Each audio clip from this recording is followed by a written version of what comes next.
I thank you for coming. I'm reminded of when I come to Yale of Groucho Marx, who said, I would never want to belong to any club that would take me as a member. I'm the reverse of that. I love to come to a place that would not take me as a member. I have had a wonderful day here at Yale, and I want to thank Helene Klasky and Kiani and the president for inviting me here to come here because of this Poynter Fellowship, Nelson Poynter, Yale graduate and a force behind, a great newspaper, the St. Petersburg Times, which was a training ground for many journalists that I know, and he was also the creator of the Poynter Institute for Media Studies. I'm honored to be on the list that includes people like Bob Woodward, my friend, and others. In fact, I've been going around New York, and I'll say to people, you're a Nobel laureate, right? And they'll say yes, and I say, I'm a Poynter Fellow at Yale. They, and the two are comparable, I will tell them. Bob Woodward is a wonderful guest. If you do what I do, you want people like Bob Woodward, who I know is a proud graduate of this university. He once said to me after I was interviewing him, he said, you know, a lot of people can speed read. You speed hear. And I can hear you getting to, ready to go, and you grab my mind and you take it around, and I never know where you're going to go with me. Where I want to go with somebody like Bob Woodward is what makes him tick. John Kennedy once said that after the presidency, he thought he'd go into journalism because it was about what makes people tick. And the interesting thing about Bob Woodward is that he has this amazing ability to get you to tell your story to him. And he has this amazing technique in which if there are 5 people in the room, he'll get to one who's probably known for 20 years in Washington, and that person will tell him. And then he'll go to the other person and say, I already know. And then that person will, since he knows, I might as well tell him everything.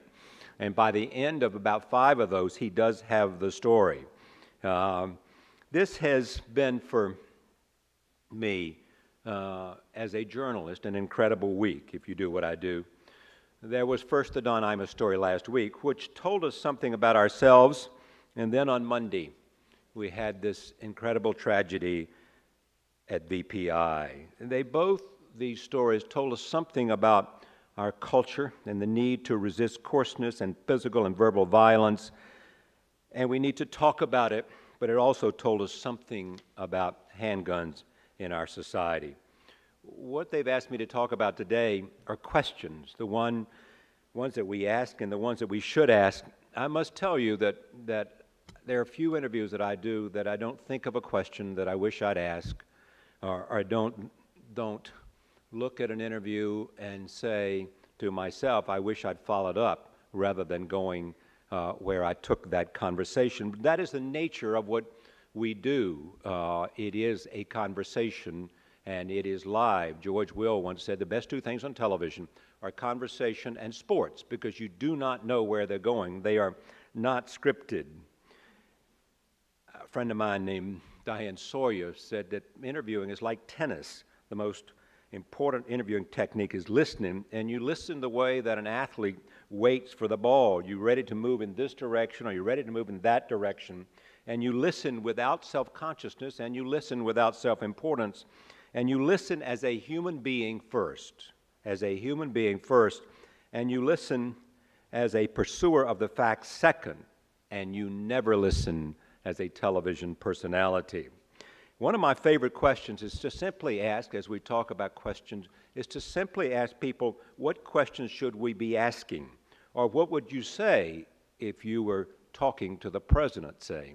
I said that to Bill Maher, the comedian, a couple of nights ago, and he said, I would ask the president, what did you know about Iraq before you committed this country to an invasion?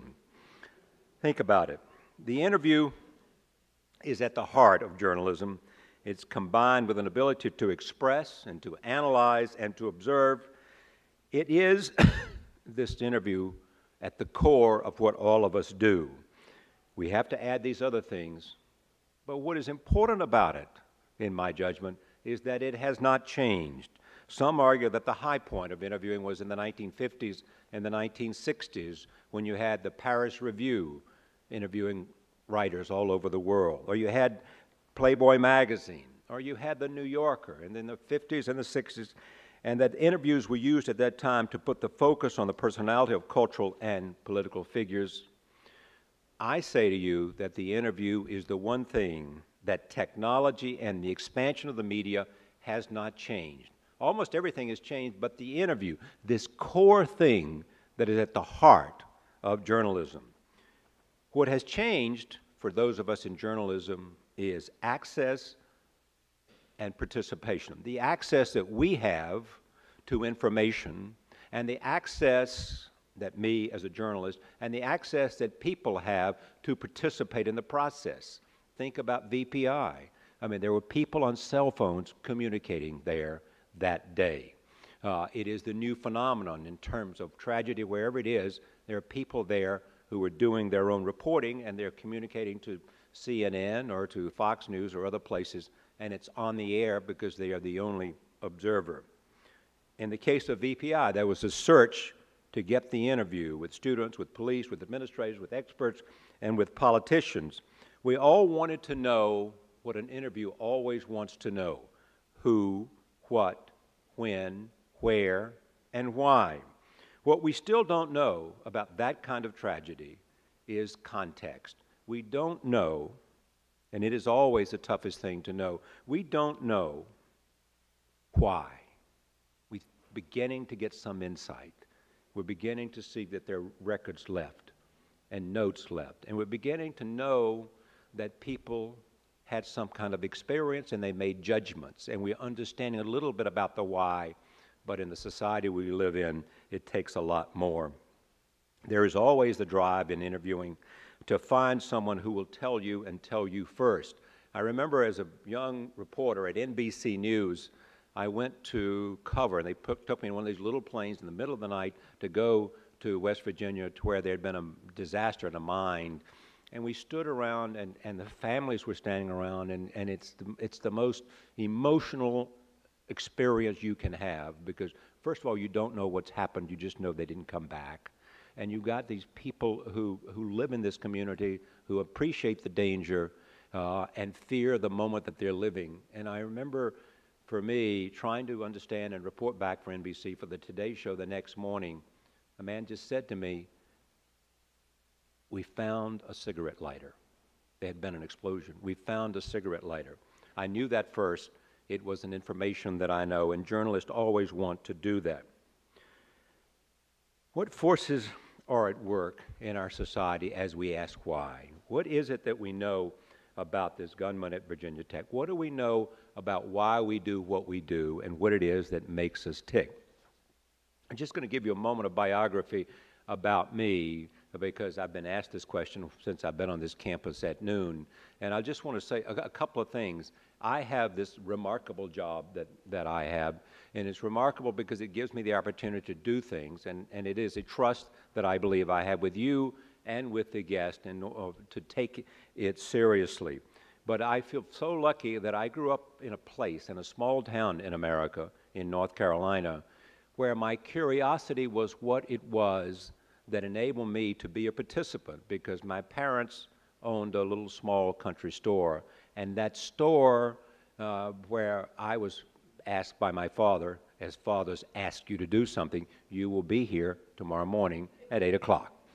And I had a chance to live there over the weekend and work, and the nice thing was that it had a shaping influence for the rest of my life, because I lived with adults. I had to meet people at their own level, and I began to ask them questions, which was a bond, and they began to understand me, and I began to appreciate what was the currency of conversation.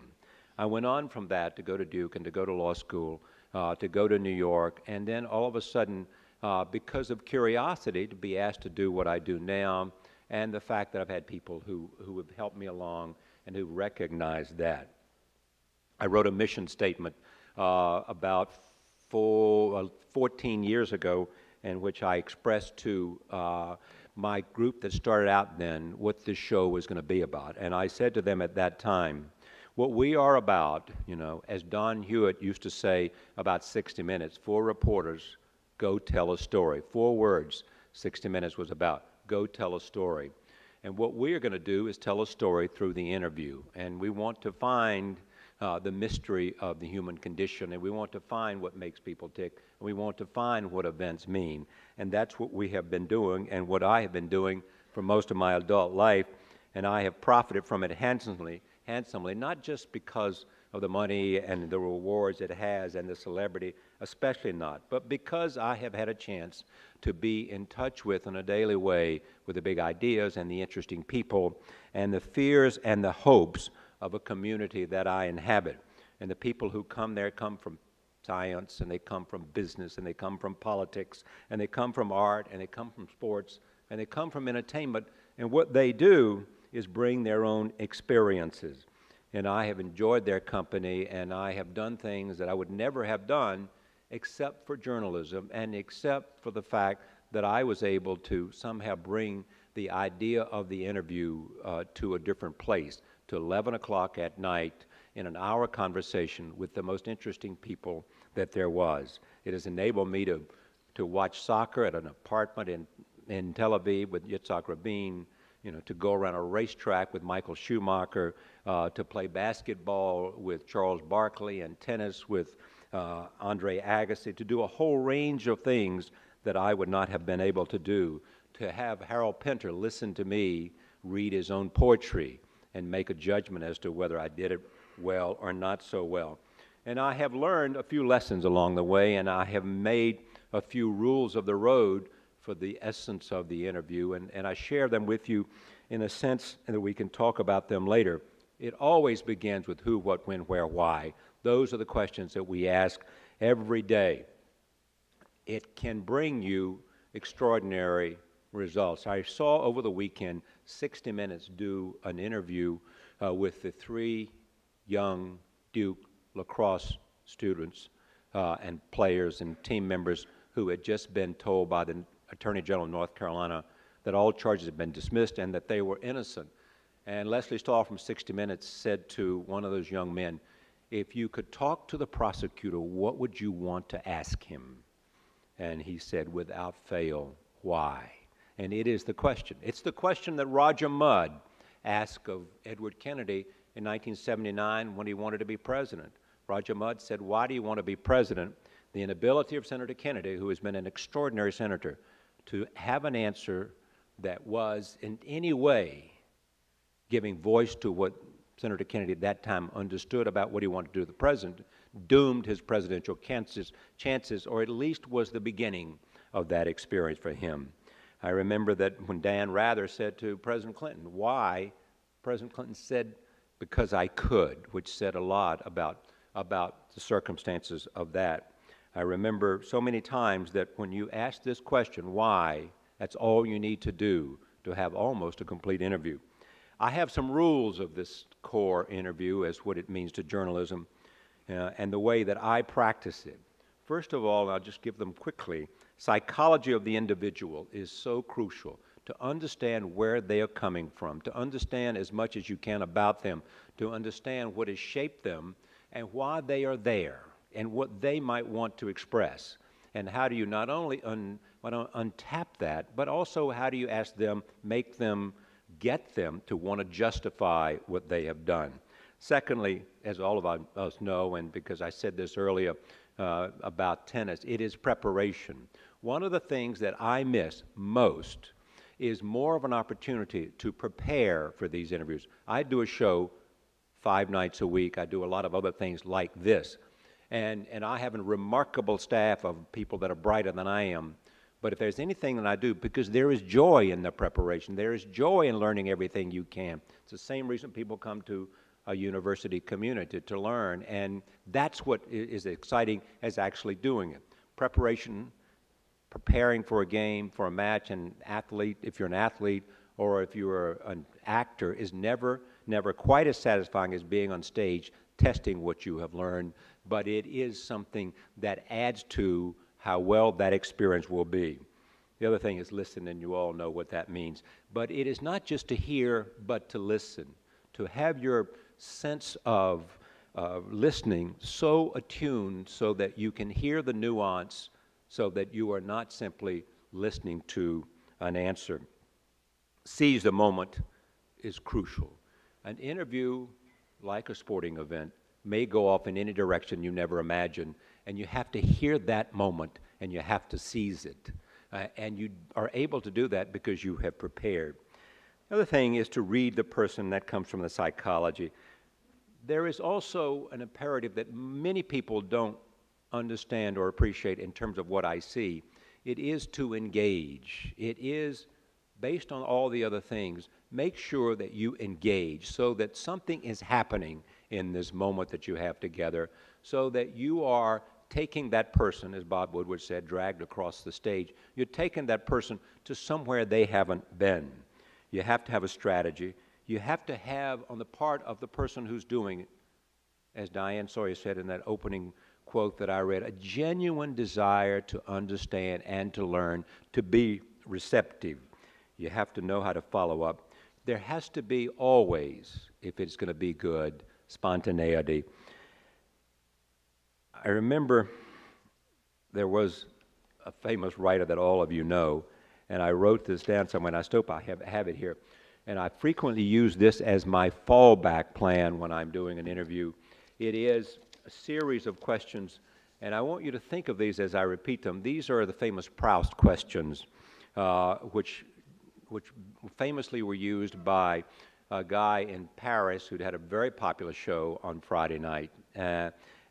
These are some of the questions. And what I want you to do, as you hear these questions and thinking about an interview at the core of a journalistic experience, which of these questions would you like to ask of the following people? Freud, the president of this university, Rick Levin, Shakespeare, Einstein, Stalin or Hitler or somebody else who was evil,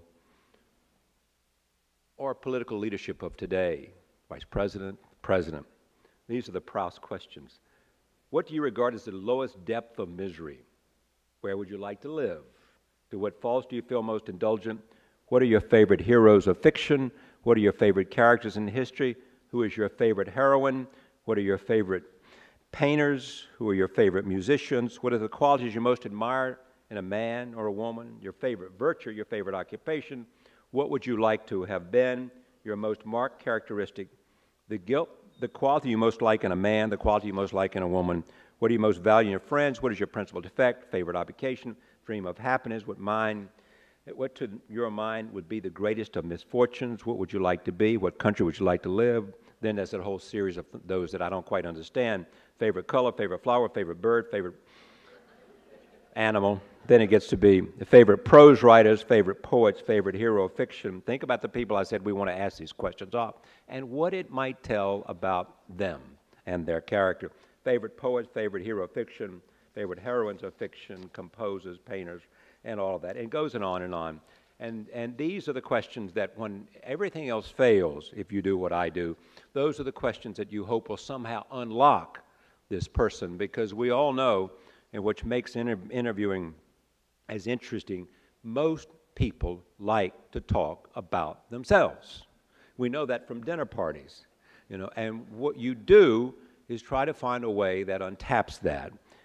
I have my own list, which is different from Proust, which is asking somebody sitting next to you, asking of somebody you can't unlock their own passion, to ask about their self-image, their obsessions, their earliest memories, their achievements. Actually, as I read these, I like my list better than Proust. How would you describe, last lecture, epitaph, fundamentals of success, plans, secret talents, conflicts in your life, what makes you tick, who's had a profound impact, what events, what cherished moments, what dark moments, what favorite book, movie, painting, what have been the critical turns in your life? If you're in trouble, who do you call? If you didn't do this, what would you do? Who would you like to meet, and what would you like to change about your life? And just think about that. Wouldn't you love to hear those people speaking on those subjects? Well, that's what the essence of this interview is, and as you go and try to make this interview speak to the subject of the day. What's interesting to me as we think about an interview today is that television has added this dimension, which was not true in print.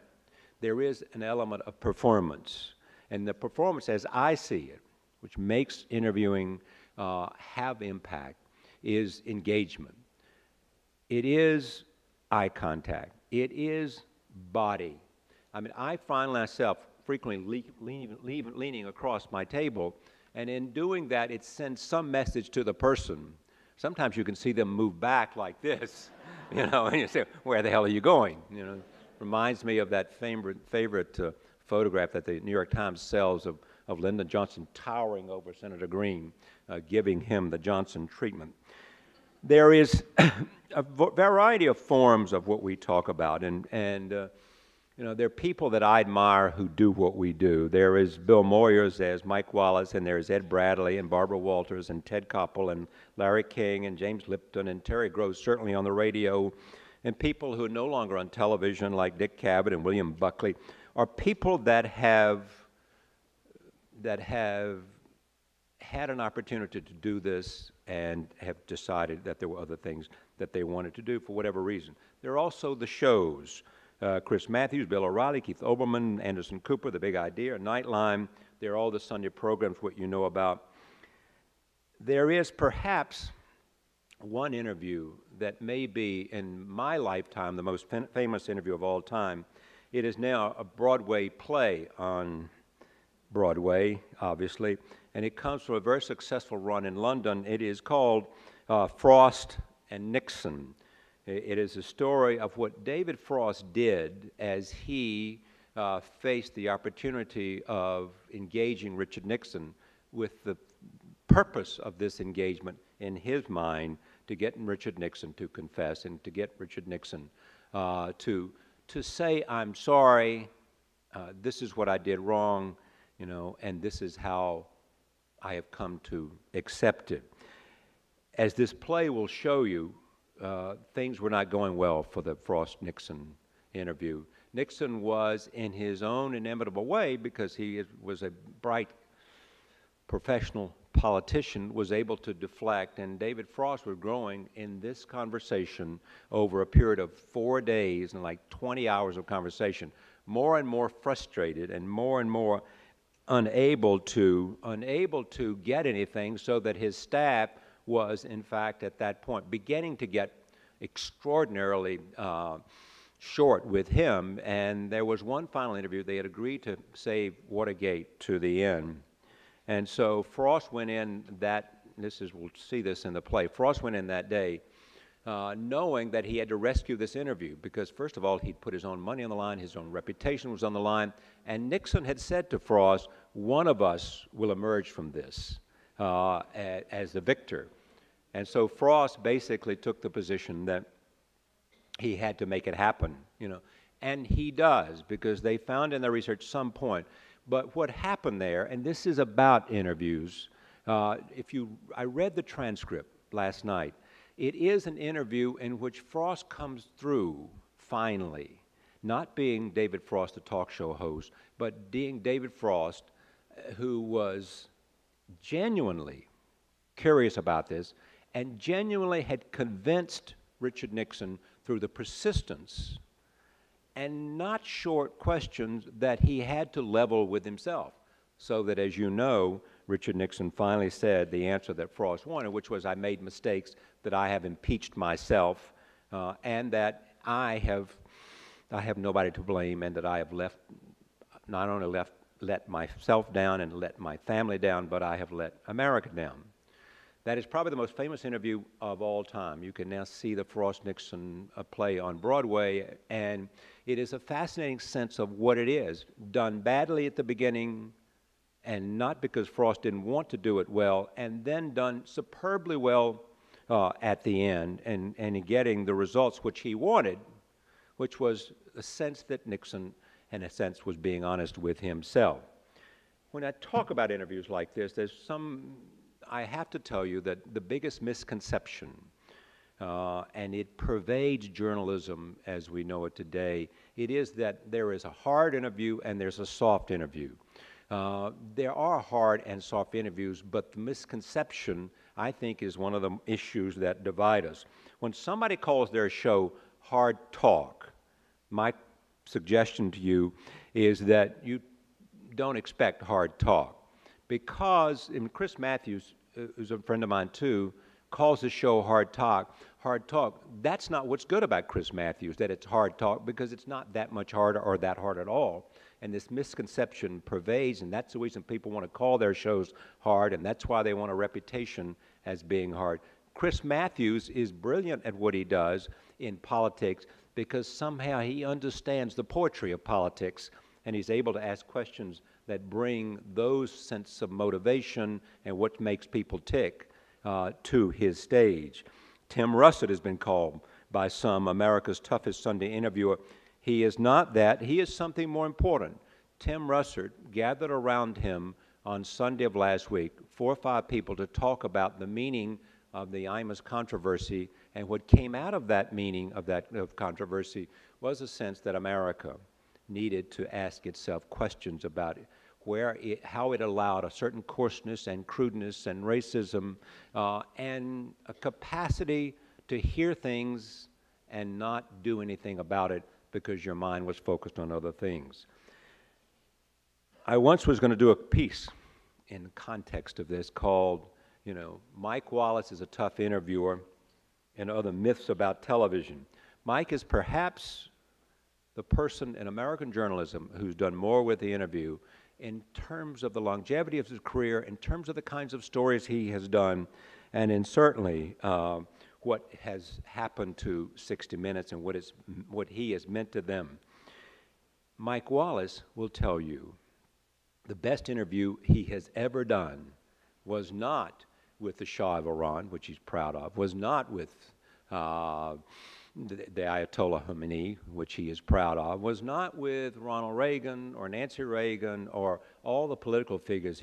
The interview his favorite interview of all time is with Horowitz, because Horowitz, first of all, hadn't played for 20 years, hadn't talked for longer, and Mike was able to find the poetry in Horowitz's life. Ed Bradley at 60 Minutes, same thing. If you ask Ed Bradley, the late Ed Bradley, what was your favorite interview? And we talked about this on my show. He said, Lena Horne. He said, let me tell you a story. He said, when I go to heaven, which is where I'd like to be, and God looks to me and he says to me, what have you done? Or she says to me, what have you done for admission? He said, I'm going to say to God, did you see my Lena Horne interview? Mike Wallace, again, this is about interviewing.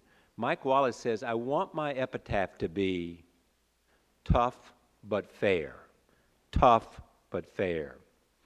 That is the essence of what we ought to be doing, being tough but fair. Toughness is an interview quality that I admire. The best at that was Oriana Fallaci. Henry Kissinger once said of an interview he did, which I'll read to you in a moment, it was the most disastrous interview I ever had. Here was what he said that made him so embarrassed. She got him to talk about his role, what it was that represented Henry Kissinger's, at that time he was called Super K by Newsweek magazine in a big story. Kissinger said, the main point arises from the fact that I've always acted alone. Americans like that immensely. In a short, a Western, this amazing romantic character suits me precisely because to be alone has always been part of my style, or if you like, my technique. He should never have said that. Oriana Fallaci, not because she wanted to get him, but because she wanted him to reveal himself, created an ambience, created an environment, used the interview to get Henry to say that. Henry Kissinger also famously said about Sally Quinn, the wife of Ben Bradley, a reporter and a very good reporter for the Washington Post. He once said about Sally, who writes profiles, of which interviews are only part, he said, a lot of times when people write a profile about me, I want to kill them. I want to murder them. When Sally Quinn writes a profile about me, I want to kill myself.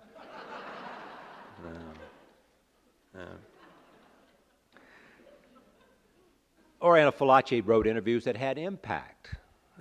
They made a difference in the way we see our public life. She once interviewed President Bhutto of Pakistan.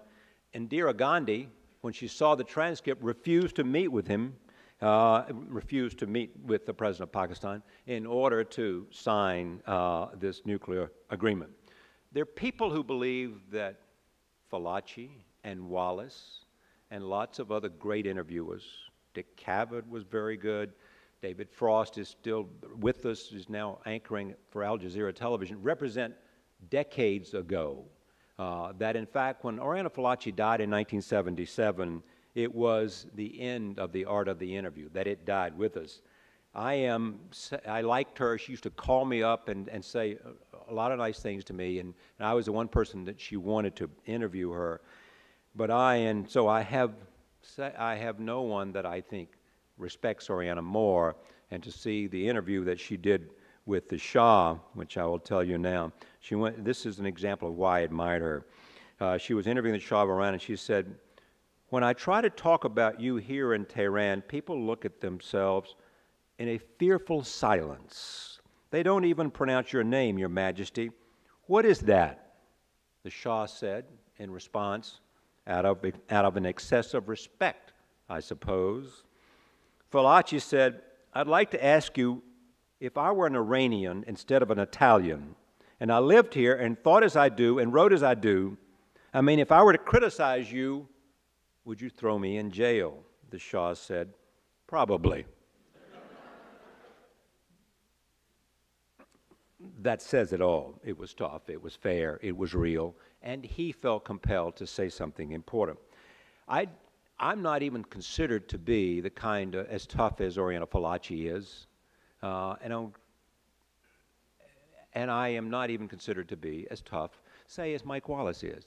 I think all those judgments are wrong, for better or worse. Here's an interview I recently did with Nicolas Sarkozy, who wants to be president of France. This is me. "Some say you're dangerous. They worry about you as a president," he answers. I respond, "But there's one poll, one very good poll today in Paris. It says you're ahead 54 to 46, but there are also polls that say that 51% of the French people are afraid." "Why is that?" I said. "What is about you that leads the French to say, 'I'm afraid'?" He offers an explanation. I said, "But you've heard it before, that you're dangerous, that they want the change that you promise, but they worry about the kind of man you are." The other kinds of interviews beyond these that we have been talking about are beyond the idea of political interviews or the get. Just roam through some people that reflect a variation of the celebrity interview. Oprah and Barbara Walters and Diane Sawyer, all the morning shows.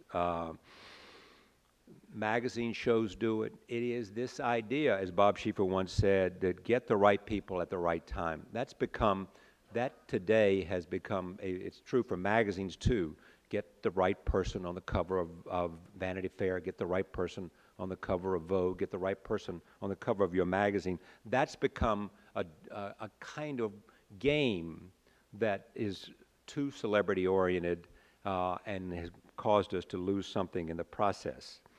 What's missing most of all about the interview in journalism today is not celebrity interviews, and it's not tough interviews, and it's not interviews with newsmakers, and it's not all the things that we can see. What's missing today is the idea of conversation, people engaging in each other, people having a dialogue with each other. That is the essence of what's come out of the Imus question.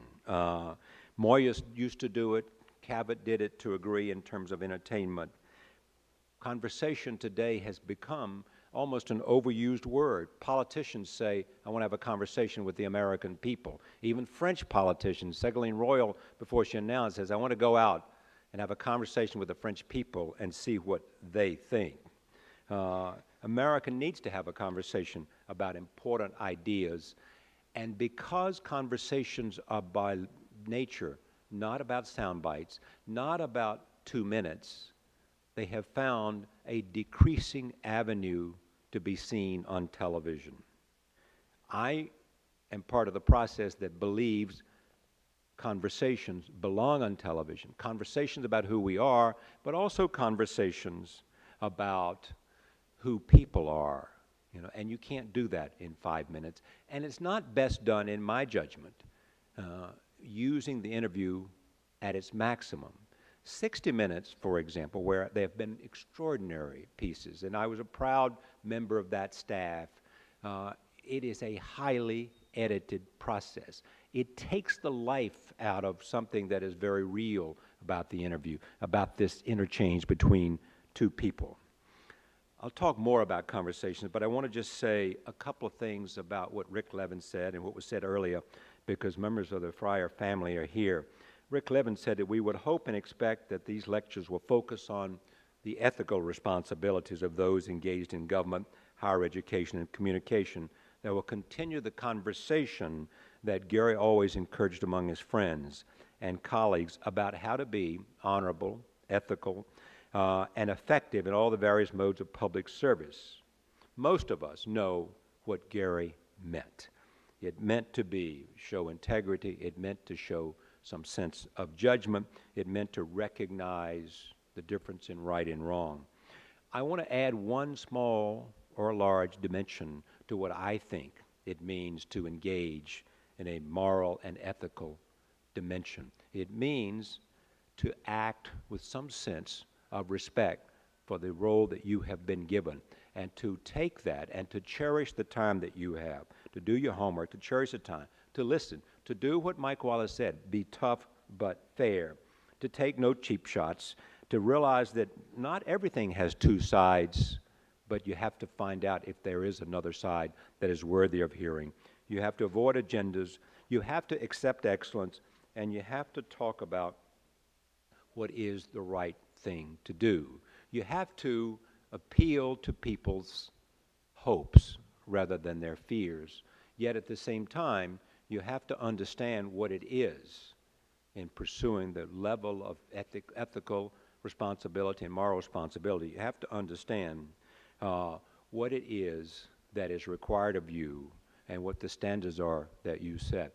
One of the favorite things that I remember from sports is that Joe DiMaggio was going to play in St. Louis. And he was still, even though the Yankees had won the pennant, and they were playing the St. Louis Browns, and it was near the last week of the pennant race. They'd already won, and Joe DiMaggio was showing the same enthusiasm, the same energy, the same love for the game, even though he didn't have to play that day. And somebody came up and said, "Joe, you won the pennant. This game is meaningless. Why are you showing the same energy and the same passion and the same commitment to this sport?" And he said, "There may be one person in this stadium who has never seen Joe DiMaggio play, and I want him to see Joe DiMaggio at his best." And our responsibility to Gary Fryer as we do what we do is try to make sure that people see us in what we do at our best. I just want to take a few minutes to talk, and then I want to open this up to question, a few minutes to talk about the Don Imus story and what I think about it, and also VPI. I remember when I just began a life in journalism, a very wise editor told me this story. He said to me, "You know, there was once a cub reporter who was sent by the Metropolitan editor to go cover the school board. And when he arrived at the venue for the school board to cover the story, the school board, the school itself had burned down. So he comes back to his editor and he says, and the editor says, "Where's the story?" He said, "I don't have a story." "You don't have a story? Why don't you have a story?" "I don't have a story because the school burned down."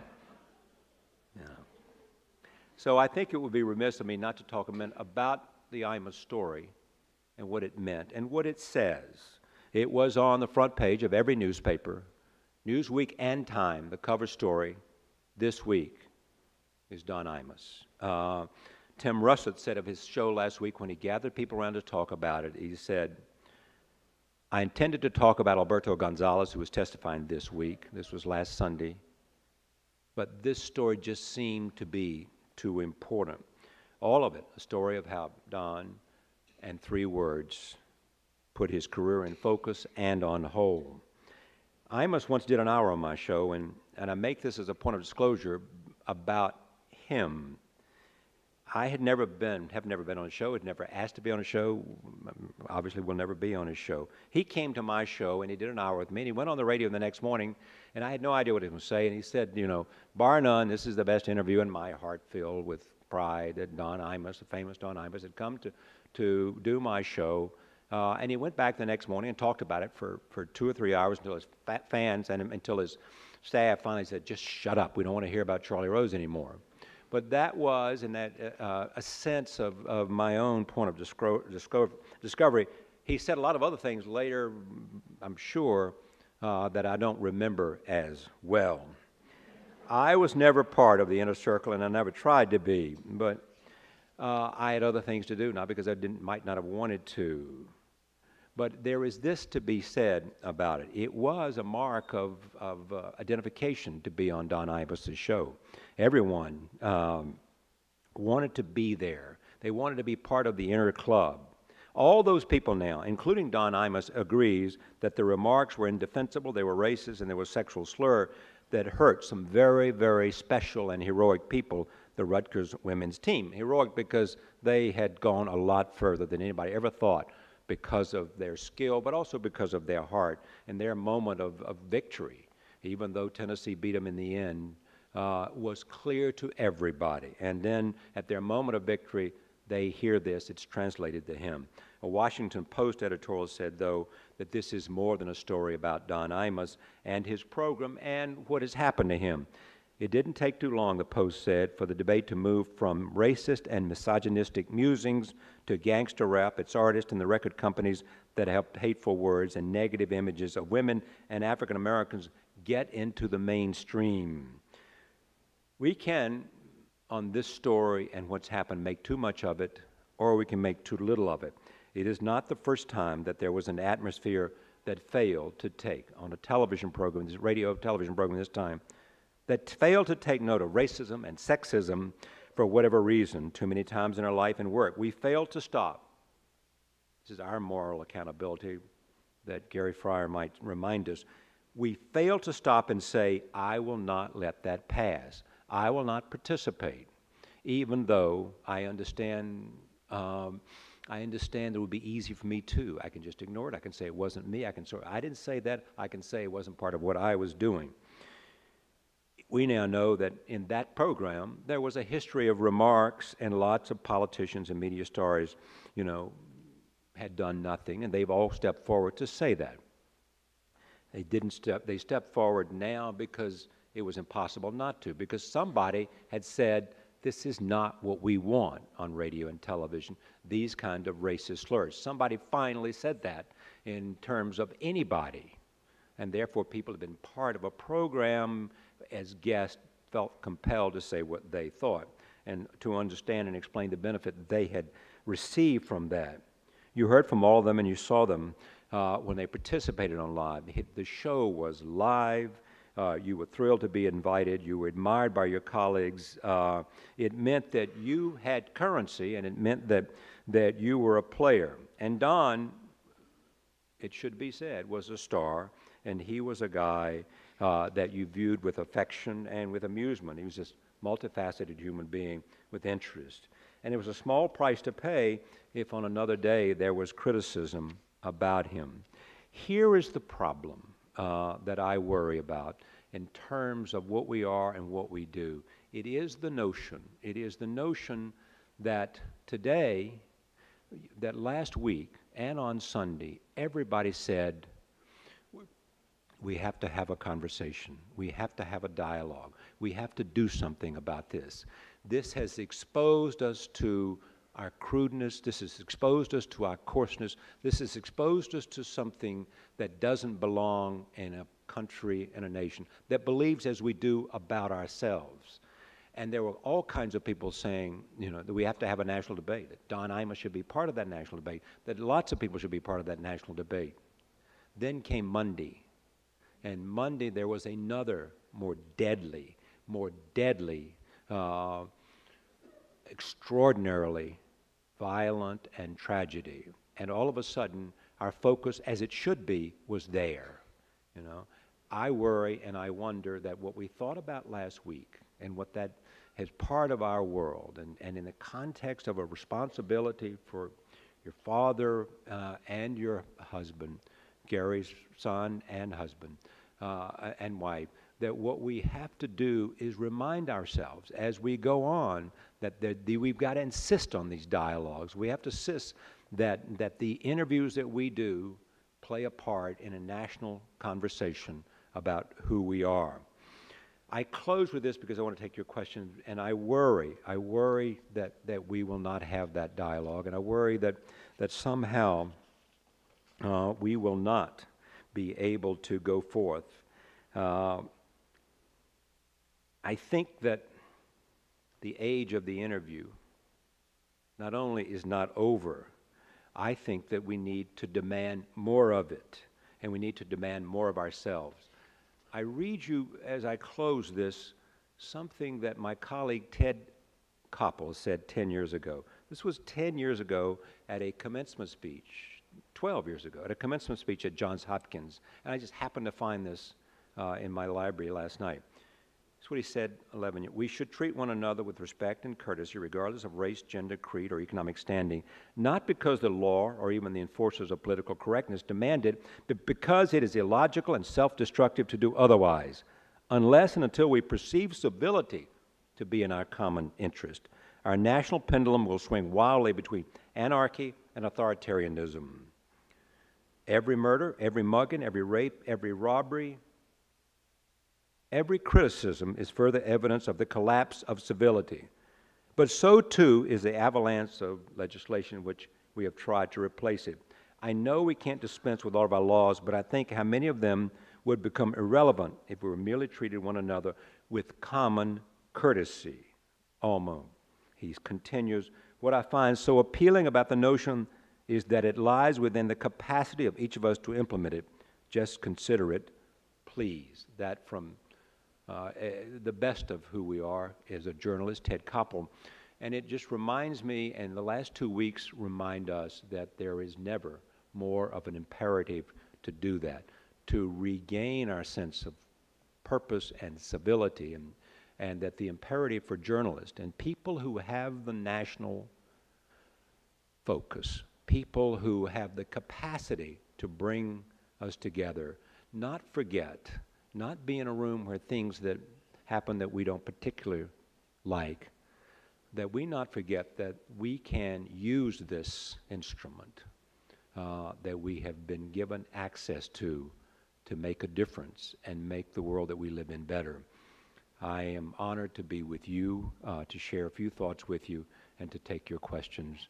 I am honored to be here and to be with the Fryer family, for which is, and as I said, this is the only way I've ever gotten to Yale. Thank you very much.